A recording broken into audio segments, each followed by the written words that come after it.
میرے بھائیوں، جس کے پاس ایمان ہو، جس کے پاس نبی کی سیرت ہو، جس کے پاس نبی کا جو ہے طریقہ ہو، جس کے پاس کلام الہی ہو، اس امت کی عورتیں بے پردہ پھرے، اس سے بڑھ کر اور ذلت کچھ نہیں ہو سکتی۔ یہی وجہ ہے آج اسلام دشمن لوگ یہ مطالبہ کر رہے ہیں کہ مسلمانوں کی عورتوں کا پردہ ختم کیا جائے۔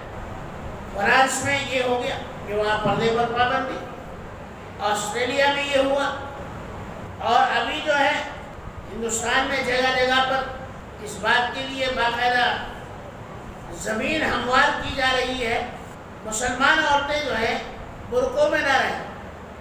یہ اس لیے ہے کہ 5% یا 10% عورتیں برقعے میں رہتی ہیں اور 90% عورتیں جو ہیں وہ بغیر برقعے کے ہیں۔ ظاہر بات ہے ایسا مطالبہ اسی لیے کیا جا رہا ہے کہ ان کو معلوم ہے، وہ سمجھتے ہیں کہ مسلمانوں میں بھی پردہ جو ہے وہ ضروری نہیں ہے۔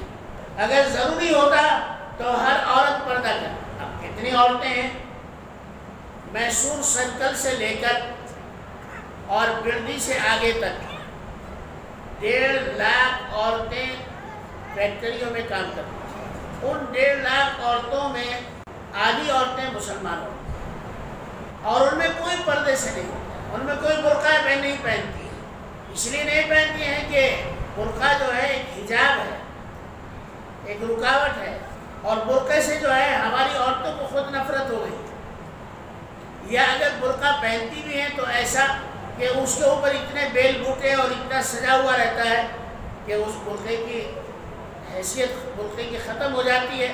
اگر اتنا ہی سجا ہوا برقع پہننا ہے تو پھر جو ہے برقعے کی کیا ضرورت ہے، پھر جو اندر لباس ہے وہی کافی ہے۔